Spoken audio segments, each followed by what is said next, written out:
নমস্কাৰ মই অভিনন্দন আপোনাক সকলোৱে মোৰ ইউটিউব চেনেল অভিজ কমল জানো স্বাগতম জনাইছোঁ। আজি আমি এটা নতুন টপিক আমি ডিছকাছ কৰিম আৰু সেই টপিকটো হ'ল হোল্ডিং কোম্পানী।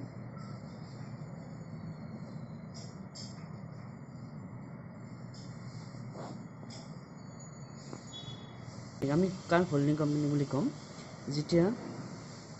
এটা কোম্পানীয়ে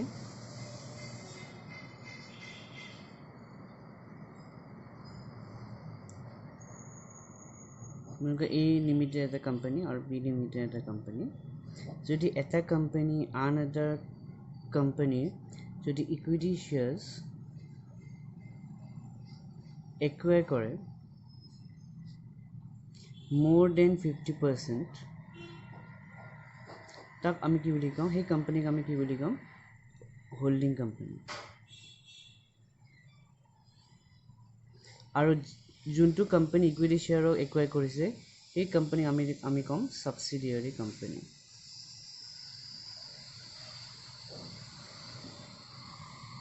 যেতিয়া এটা কোম্পানী আন এটা কোম্পানী ইকুইটি শ্বেয়াৰৰ more than 50%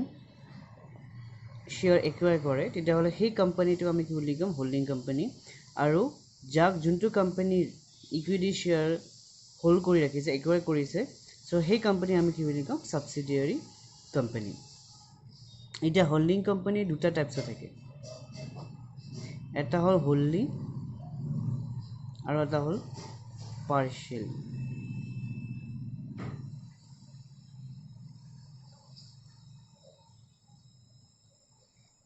চ' হোল্ডি মিনছ যেতিয়া এটা কোম্পানী আন এটা কোম্পানীত 100% যদি ইকুইটি শ্বেয়াৰ একুৱায়াৰ কৰে তেতিয়া আমি কি বুলি ক'ম? Holding company. আৰু পাৰ্চিয়েলি আমি কাক ক'ম? যে যিকোনো এটা পাৰ্ট যেনেকুৱা 60%, 70% বা 80% যদি একুৱায়াৰ কৰে ইকুইটি শ্বেয়াৰ তেতিয়া আমি তাক কি বুলি ক'ম? Partially holding company. Holding company মানে কি? যদি যিমান আপোনাৰ ইকুইটি শ্বেয়াৰ্ছ আছে ছাবছিডিয়াৰী কোম্পানী, চ' হোল্ডিং কোম্পানী গোটেইখিনি যদি একুৱায়াৰ কৰিলোঁ তেতিয়া আমি তাক বুলি কি ক'ম? Holding company. আৰু যদি পাৰ্চিয়েলি মিনছ যদি সেই ছাবছিডিয়াৰী কোম্পানীৰ অনলি 60% বা 70% বা 80% শ্বেয়াৰ যদি ইকুইটি শ্বেয়াৰ যদি একুৱায়াৰ কৰে, চ' তেতিয়া আমি তাক কি বুলি ক'ম? Partially holding company. এতিয়া পাৰ্চিয়েলি হোল্ডিং কোম্পানীত এটা বস্তু আহে, সেই কণ্ডিশ্যনটো হ'ল যদি ফৰ এক্সাম্পল এ লিমিটেডে বি লিমিটেডৰ ফৰ এক্সাম্পল ইকুইটি শ্বেয়াৰ্ছ আছে 1000 ইকুইটি শ্বেয়াৰ্ছ আছে বি লিমিটেডৰ। চ' এ লিমিটেডে ফৰ এক্সাম্পল 60% একুৱায়াৰ কৰিছে, চ' 60% মিনছ 600। চ' বাকী 40% যেনেকৈ 400, বাকী 400 এইটো হোল্ডিং কোম্পানী, তাৰমানে এ লৈছে, এ লিমিটেডে লৈছে, তাৰমানে হোল্ডিং কোম্পানী। এতিয়া বাকী যিখিনি 400 শ্বেয়াৰ্ছ থাকিলে, চ' সেইখিনি কি হ'ব? আমাৰ আউটছাইডাৰ ল'ব, আউটছাইডাৰে একুৱায়াৰ কৰিব। চ' এই আউটছাইডাৰ আমি কি বুলি নাম দিম? Minority interest. সেই আউটছাইডাৰক আমি কি নাম দিম? Minority interest. বুজি পাইছে নিশ্চয়? পাৰ্চিয়েলিত কি কৰোঁ? 60% যদি হোল্ডিং কোম্পানী লয়, তাৰমানে 1000 ইকুইটি শ্বেয়াৰ্ছ আছে ছাবছিডিয়াৰী কোম্পানী, যদি আমি 60% যদি হোল্ডিং কোম্পানী লয়, তাৰমানে 600 শ্বেয়াৰ্ছ কোনে ল'ব? Holding company. আৰু বাকী 40% ইকুইটি শ্বেয়াৰ, তাৰমানে 400 শ্বেয়াৰ্ছ কোনে ল'ব? আউটছাইডাৰ। আৰু সেই আউটছাইডাৰ আমি কি নাম দিম? Minority interest. চ' মাইনৰিটি ইণ্টাৰেষ্টটো আমি কি কৰিব লাগিব? কেলকুলেশ্যন কৰিব লাগিব। চ' আমি যেতিয়া প্ৰেক্টিকেল আমি ছল্ভ কৰিম তেতিয়াহ'লে আমি এই মাইনৰিটি ইণ্টাৰেষ্টটো আমি আকৌ কেলকুলেশ্যন কৰিব লাগিব। কাৰণ আৰু মাইনৰিটি ইণ্টাৰেষ্ট কি হয়? আমাৰ কাৰণে লাইবিলিটি, চ' সেইকাৰণে বেলেঞ্চ শ্বীটত লাইবিলিটি ছাইডত এইটো দেখুৱায়, মাইনৰিটি ইণ্টাৰেষ্টটো আমি দেখাব লাগিব। এইখিনি বুজি পাইছেনে? হোল্ডিং কোম্পানী কনচেপ্টটো যে more than 50% equity shares of another company যদি আমি একুৱায়াৰ কৰোঁ তেতিয়াহ'লে আমি হোল্ডিং কোম্পানী বুলি ক'ম। আৰু যাক আমি যোনটো কোম্পানী আমি একুৱায়াৰ কৰিছোঁ তাক আমি কি বুলি ক'ম? ছাবছিডিয়াৰী কোম্পানী। এতিয়া আমি আহোঁ কিছুমান টাৰ্ম আমি ইউজ কৰিব লাগিব। এইটো হ'ল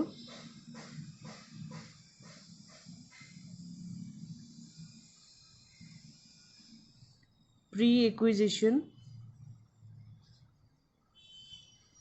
period আৰু and post-acquisition period. এটা pre-acquisition আৰ post-acquisition period মানে কি? এটা for example আপোনাৰ কোৱেশ্চনত দিয়া আছে balance sheet date দিয়া আছে আপোনাৰ 31st March 2019. Yes, আৰু আপোনাৰ acquisition date দিয়া আছে আপোনাৰ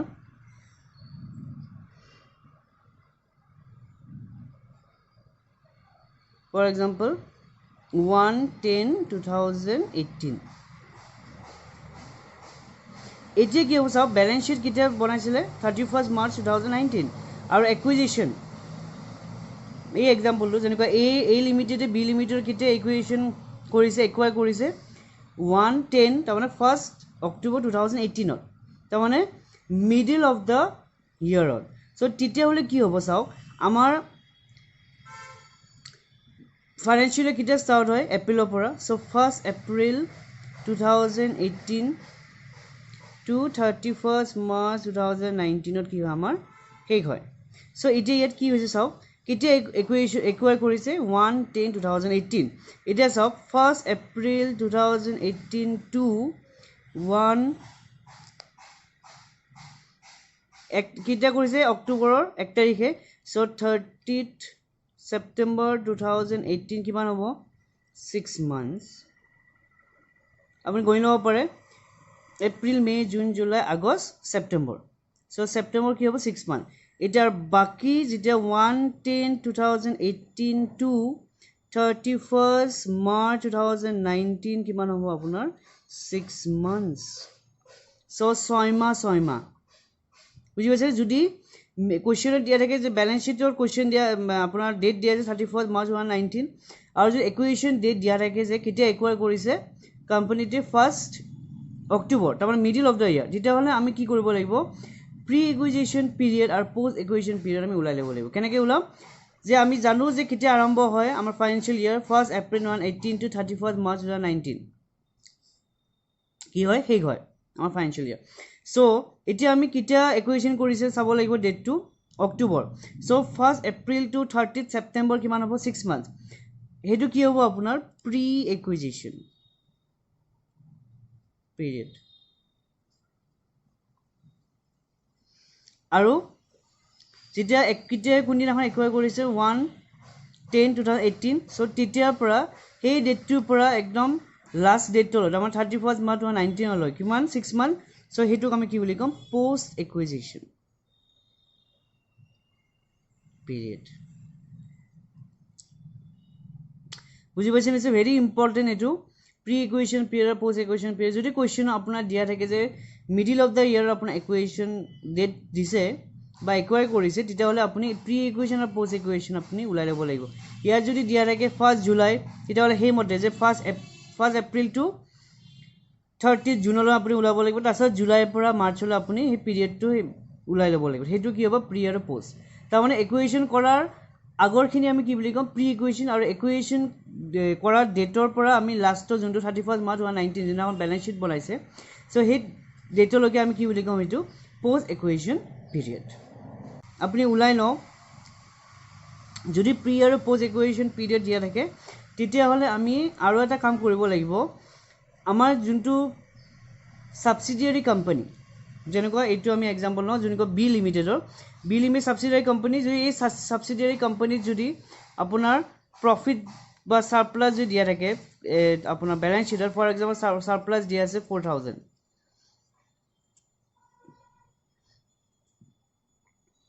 আপোনাৰ ছাৰপ্লাছ দিয়া আছে কিমান 4,000 rupees চ' এই 4,000টো আমি কি কৰিব লাগিব এই প্ৰি আৰু পোষ্ট প্ৰথমতে আমি কি কৰিব লাগিব প্ৰপৰ্চনেল কৰিব লাগিব কেনেকৈ আমি কৰিম যে প্ৰি কিমান হ'ব 4,000 into 6/12 সেইটো হ'ব প্ৰি আৰু পোষ্ট কিমান হ'ব 4,000 into 6/12 সেইটো কি হ'ব পোষ্ট তাৰমানে 2,000 2000 হ'ব প্ৰি আৰু 2000 কি হ'ব আমাৰ পোষ্ট বুজি পাইছেনে যদি মিডল অফ দ্য ইয়াৰ হয় আমি প্ৰথমতে মান্থখিনি ওলাই ল'ম যে 8 মান্থ 2 মান্থ বা 6 মান্থ 6 মান্থ বা 5 মান্থ 7 মান্থ তাৰপিছত যদি সাৰপ্লাস দিয়া থাকে প্ৰফিট দিয়া থাকে যদি বেলেন্স শ্বীটত সাবসিডিয়াৰী কোম্পানী সো সেই সাবসিডিয়াৰী কোম্পানী সেই সাবসিডিয়াৰী কোম্পানীৰ সাৰপ্লাসখিনি আমি কি কৰিব লাগিব প্ৰি আৰু পোষ্টৰ আমি এনেকে ডিস্ট্ৰিবিউট কৰি দিব লাগিব তাৰপিছত আমি কি কৰিব লাগিব এই 2000 যোনটো পোষ্ট আৰু প্ৰি 2000 যে পাইছো আমি এগেইন হোল্ডিং কোম্পানী আৰু মাইনৰিটি ইন্টাৰেষ্টৰ যেনেকৈ হোল্ডিং কোম্পানী কিমান শ্বেয়াৰ একোৱাৰ কৰি 60% সো আমি কি কৰিব লাগিব এই 60% এই 2000 ৰ কি কৰিম এই 2000 ৰ 60% কোনে ল'ব হোল্ডিং কোম্পানী আৰু বাকি 40% কোনে ল'ব মাইনৰিটি এগেইন পোষ্টৰ সেম হ'ব হোল্ডিং কোম্পানী কিমান ল'ব 60% আৰু 40% কোনে ল'ব মাইনৰিটি শ্বেয়াৰ হোল্ডাৰ সো নিশ্চয় বুজি পাইছে প্ৰি একুইজিশন পিৰিয়ড আৰু পোষ্ট একুইজিশন পিৰিয়ড আৰু যদি কোৱেশ্চন দিয়া থাকে যে অন দা বেলেন্স শ্বীট একুয়াৰ কৰিছে তেতিয়া হলে এই প্ৰি একুইজিশন আৰু পোষ্ট একুইজিশনটো নাহে ডাইৰেক্টলি আপুনি এই টু সাৰপ্লাস কিমান আছে 4000 সেই 4000 ৰ ওপৰত আমি 60% আৰু 40% আমি হোল্ডিং কোম্পানী আৰু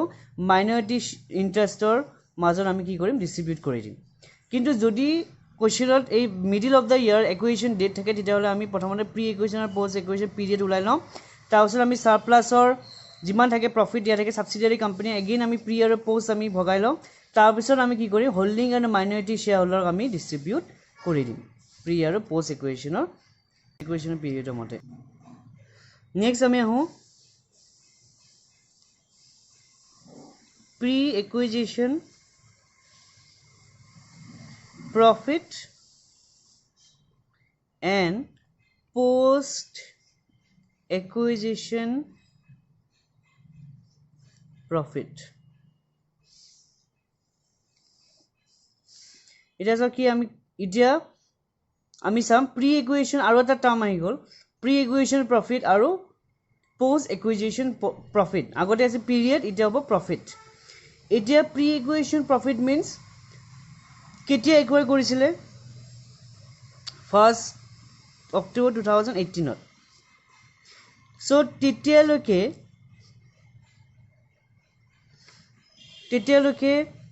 সাবসিডিয়াৰী কোম্পানীত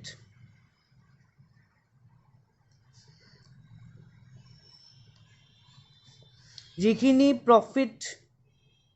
বা ৰিজাৰ্ভ আছে তাক আমি কি বুলি কম প্ৰি একুইজিশন profit কিন্তু post acquisition means what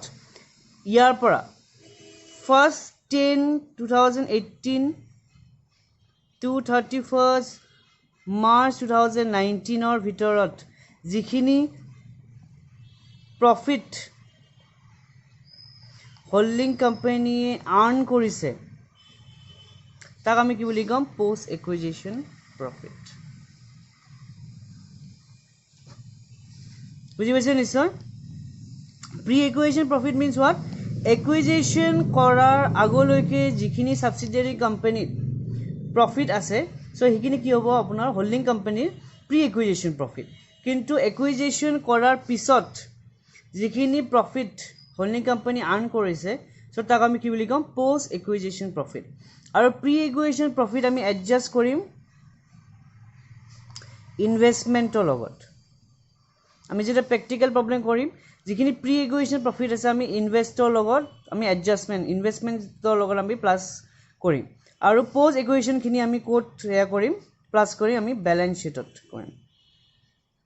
balance শ্বীটত প্ৰফিটৰ লগত আমি কি কৰিম প্লাস কৰিম আমি বেলেন্স শ্বীটত প্ৰফিটৰ লগত কি প্লাস কৰিম পোষ্ট একুইজিশন প্ৰফিট কিন্তু pre acquisition profit holding company কিটা কৰিম এডজাস্টমেন্ট কোড কৰিম ইনভেষ্টমেন্টত বুজি পাইছে কিন্তু মাইনৰিটি শ্বেয়াৰ হোল্ডাৰত প্ৰি আৰু পোষ্ট দুটাই আমি একেলগে আমি ক্যালকুলেট কৰি পেলাই আমি লাইবিলিটি সাইডত আমি মাইনৰিটি ইন্টাৰেস্ট ক্যালকুলেশনটো এমাউন্টটো বহাই দিম কিন্তু যেটা আমি হোল্ডিং কোম্পানীৰ আমি যেটা কৰিম প্ৰফিট বা ইনভেষ্টমেন্ট ক্যালকুলেশন যেটা ইনভেষ্টমেন্টৰ লগত আমি প্ৰি একুইজিশন প্ৰফিট প্লাস কৰিম আৰু আমি আৰু পোষ্ট একুইজিশন প্ৰফিটটো আমি ডাইৰেক্টলি বেলেন্স শ্বীটত প্ৰফিটৰ লগত আমি প্লাস কৰি দিম এইটোই হল আমাৰ প্ৰি ইকুৱেশ্যন প্ৰফিট আৰু পোষ্ট ইকুৱেশ্যন প্ৰফিট নেক্সট আহিলে গুডউইল বা ক্যাপিটাল ৰিজাৰ্ভ এটা গুডউইল আৰু ক্যাপিটাল ৰিজাৰ্ভ আমি লাস্ট ক্যালকুলেশন যেটা আমি হোল্ডিং কোম্পানি যেটা ক্যালকুলেশন গটিখিনি কৰাৰ পিছত লাস্ট ক্যালকুলেশন আমাৰ কি থাকিব এইটো গুডউইল আৰু capital reserve amount of interest কিমান 90000 আৰু কষ্ট অফ ইকুৱেশ্যন কিমান আমি ইকুৱেশ্যন কৰাৰ কাৰণে কষ্ট কিমান আমি কষ্ট পে কৰিছিল আমি 80000 সো 10000 কি হ'ব আমাৰ ক্যাপিটাল ৰিজাৰ্ভ আমি যিমান ইন্টাৰেষ্ট আমি যে ক্যালকুলেশন কৰিম যে amount of interest acquired by each limited কিমান পাইছো আমি 90000 কিন্তু আমি কিমান পইচা একুয়েশ্যন কৰিব কাৰণে কিমান পইচা আমি পে কৰিছিলো কিমান 80000 সো আমি কমকে পে কৰিছো সো কমকে পে কৰিলে কি কৰো আমি ৰিজাৰ্ভ আমি খুলো ব্যালেন্স शीटত সো এনে সবই জানো সো এই কাৰণে আমি কি কৰো এই 10000 টু যোনটো এটো কি হ'ব আমাৰ ক্যাপিটাল ৰিজাৰ্ভ কিন্তু যেতিয়া যদি এমাউন্ট অফ ইন্টাৰেষ্ট যদি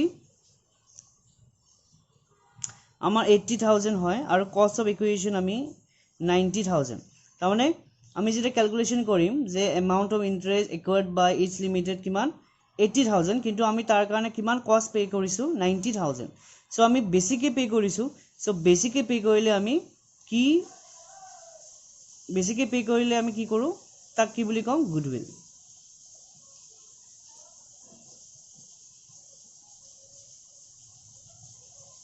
বুজি পাইছে নিশ্চয় আমি যদি বেছিকে পে কৰো সাবসিডিয়াৰি কোম্পানি একুৱেশ্যন কৰিবৰ কাৰণে যদি আমি বেছিকে পে কৰিব লাগিছিল 80000 কিন্তু আমি কিমান পে কৰিছো 90000 সো 10000 বেছিকে পে কৰিছো হেকাৰণে কি হ'ব এটো কি এৰাইজ হ'ব গুডউইল এৰাইজ হ'ব আৰু কিন্তু আমি পে কৰিব লাগিছিল 90000 কিন্তু আমি পে কৰিছো 80000 সো এই 10000 টু আমি কি এৰাইজ হ'ব এটো ক্যাপিটাল ৰিজাৰ্ভ বুজি পাইছে সো এখন মনত ৰাখিব যেটা amount of interest if the amount of interest is more than cost of acquisition তেতিয়া কি হ'ব capital reserve আৰু যদি amount of interest is less than cost of acquisition তেতিয়া কি arise হ'ব goodwill so এই last point last calculation is very important আমি এই capital reserve আৰু goodwill টো আমি lastত উলাবই লাগিব সো এটোই হল এখিনি আজি আমি কনসেপ্ট খিনি বুজিলো যে হোল্ডিং কোম্পানি কি বস্তু কি টার্ম ইউজ হয় কি ক্যালকুলেশন কৰিব লাগে মাইনৰিটি ইন্টাৰেস্ট মানে কি pre equation post equation period pre equation post equation profit কেনেকৈ আমি ক্যালকুলেশন কৰো আমি আজি বুজিলো যদি আপোনালোকে আৰু কিবা ডাউট আছে মোক কমেন্ট কৰিব আমি নেক্সট ভিডিওত আমি একেল প্ৰবলেম আমি সলভ কৰিম So, আপোনালোকে যদি এতিয়াও মোৰ চেনেলটো সাবস্ক্ৰাইব কৰা নাই please subscribe like and share my channel অবিজ কমাৰ্চ জ্ঞান ধন্যবাদ